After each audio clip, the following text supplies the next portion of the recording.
स्वागत है आप सभी का हमारे YouTube चैनल जीके एग्जाम्स में। फ्रेंड्स, इस वीडियो में हम देखने वाले हैं हिस्ट्री से संबंधित टॉप 25 क्वेश्चंस जो आपके प्रतियोगी परीक्षाओं के लिए काफ़ी महत्वपूर्ण रहेगा, तो आप इन्हें याद कर लें। स्टार्ट करते हैं क्वेश्चन नंबर 1 से। क्वेश्चन नंबर 1 क्या है? सिंधु घाटी सभ्यता का विशाल स्नानागार कहाँ पाया गया था? तो सिंधु घाटी सभ्यता का विशाल स्नानागार जो है मोहनजोदड़ो में पाया गया था। तो इसका करेक्ट आंसर हो जाएगा ऑप्शन नंबर बी, मोहनजोदड़ो। देखिए, इस विशाल स्नानागार का प्रयोग आम जनता के लिए विशेष आयोजनों के लिए किया जाता था और मोहनजोदड़ो को मृतकों का टीला भी कहा जाता है। और मोहनजोदड़ो की खोज जो है राखाल दास बनर्जी ने 1922 ईस्वी में किया था। 1922 ईस्वी में किया था। और देखिए, वर्तमान में मोहनजोदड़ो जो है पाकिस्तान के सिंध प्रांत के लड़काना जिले में सिंधु नदी के किनारे स्थित है। क्वेश्चन नंबर 2, सिंधु घाटी सभ्यता के लोगों के मकान बने होते थे। तो सिंधु घाटी सभ्यता के लोगों के मकान पक्की ईंटों से बने होते थे। तो इसका करेक्ट आंसर हो जाएगा ऑप्शन नंबर ए, पक्की ईंटों के। ठीक है। और सिंधु घाटी सभ्यता जो है कैसी सभ्यता थी? तो सिंधु घाटी सभ्यता जो थी वह नगरीय सभ्यता थी, नगरीय सभ्यता।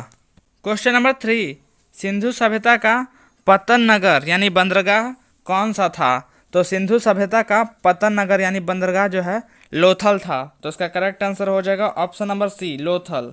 ठीक है। और लोथल जो है वर्तमान में गुजरात के अहमदाबाद जिले में स्थित है। और लोथल का खोज जो है 1954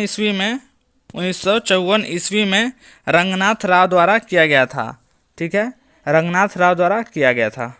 क्वेश्चन नंबर 4, भारत में सबसे पहले खोजा गया शहर कौन सा था? तो भारत में सबसे पहले खोजा गया शहर हड़प्पा था। तो उसका करेक्ट आंसर हो जाएगा ऑप्शन नंबर ए, हड़प्पा। और देखिए, हड़प्पा की खोज जो है दयाराम साहनी ने 1921 ईस्वी में की थी। दयाराम साहनी ने 1921 ईस्वी में की थी।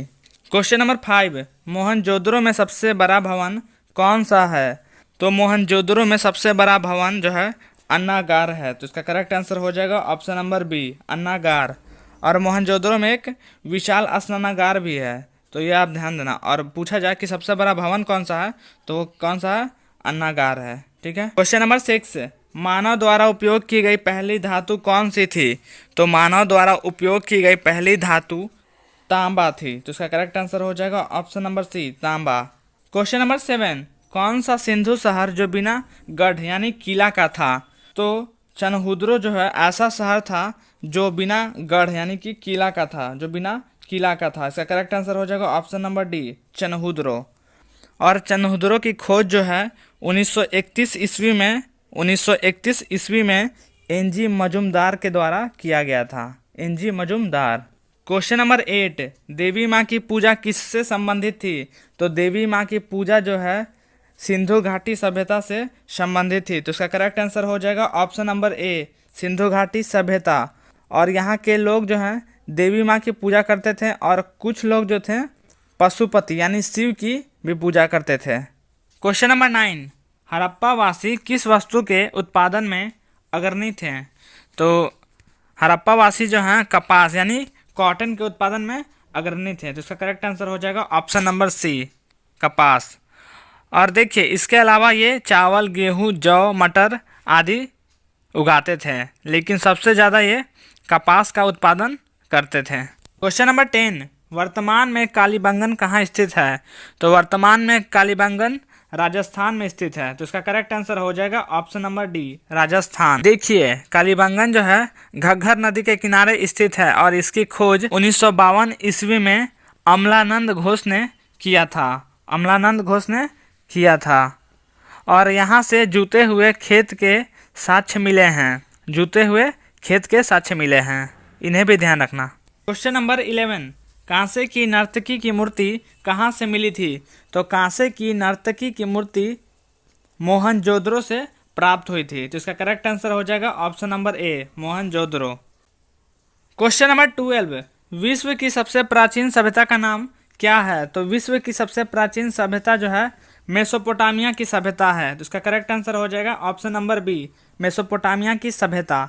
देखिए, मेसोपोटामिया का शाब्दिक अर्थ होता है दो नदियों के बीच का क्षेत्र, दो नदियों के बीच का क्षेत्र। क्वेश्चन नंबर 13, सिंधु घाटी सभ्यता की लिपि क्या थी? तो सिंधु घाटी सभ्यता की लिपि जो थी अज्ञात थी। इसका करेक्ट आंसर हो जाएगा ऑप्शन नंबर सी, अज्ञात। देखिए, सिंधु घाटी सभ्यता से जो लिपि मिली थी उसका अभी तक पता नहीं चल सका है किस प्रकार की लिपि थी, तो हम लोग क्या बोलेंगे? अज्ञात था। ऑप्शन सी इसका करेक्ट आंसर होगा। क्वेश्चन नंबर 14, वैदिक सभ्यता किस प्रकार की सभ्यता थी? तो वैदिक सभ्यता जो है ग्रामीण सभ्यता थी, तो इसका करेक्ट आंसर हो जाएगा ऑप्शन नंबर बी, ग्रामीण सभ्यता। देखिए, सिंधु घाटी सभ्यता जो है नगरीय सभ्यता थी और वैदिक सभ्यता जो है आर्यों के द्वारा विकसित की गई ग्रामीण सभ्यता थी। क्वेश्चन नंबर 15, आर्यों की भाषा क्या थी? तो आर्यों की भाषा जो है संस्कृत थी। इसका करेक्ट आंसर हो जाएगा option number C, Sanskrit. Question number 16, आर्य भारत में सर्वप्रथम कहाँ आकर बसे थे? तो आर्य भारत में सर्वप्रथम जो है सप्त सिंधु क्षेत्र में आकर बसे थे, तो इसका करेक्ट आंसर हो जाएगा ऑप्शन नंबर सी, सप्त सिंधु क्षेत्र।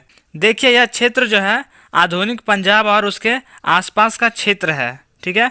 मैक्स मुलर के अनुसार आर्यों का निवास स्थान मध्य एशिया था। क्वेश्चन नंबर 17, वैदिक लोगों द्वारा किस धातु का प्रयोग पहले किया गया था? तो वैदिक लोगों द्वारा तांबा धातु का प्रयोग सबसे पहले किया गया था, तो इसका करेक्ट आंसर हो जाएगा ऑप्शन नंबर डी, तांबा। देखिए, वैदिक सभ्यता को दो भागों में बांटा गया था, एक ऋग वैदिक काल और दूसरा उत्तर वैदिक काल। क्वेश्चन नंबर 18, वैदिक आर्यों का प्रमुख भोजन क्या था? तो वैदिक आर्यों का प्रमुख भोजन जो है दूध और इसके उत्पाद था, तो इसका करेक्ट आंसर हो जाएगा ऑप्शन नंबर बी, दूध और इसके उत्पाद। देखिए, इनके जीवन में गाय तथा दूध का विशेष महत्व था। क्वेश्चन नंबर 19, आर्य शब्द का शाब्दिक अर्थ क्या है? तो आर्य शब्द का शाब्दिक अर्थ श्रेष्ठ या कुलीन होता है, तो इसका करेक्ट आंसर हो जाएगा ऑप्शन नंबर बी, श्रेष्ठ या कुलीन।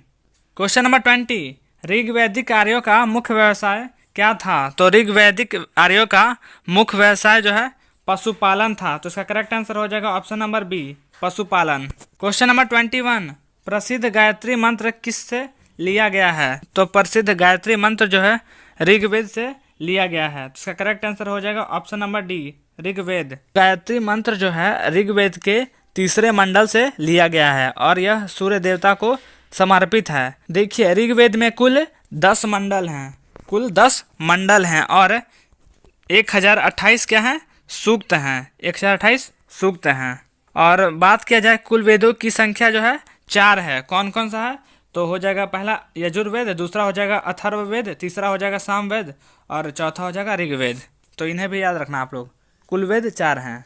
क्वेश्चन नंबर 22, सबसे प्राचीनतम वेद कौन सा है? तो सबसे प्राचीनतम वेद जो है ऋग्वेद है, तो इसका करेक्ट आंसर हो जाएगा ऑप्शन नंबर डी, ऋग्वेद।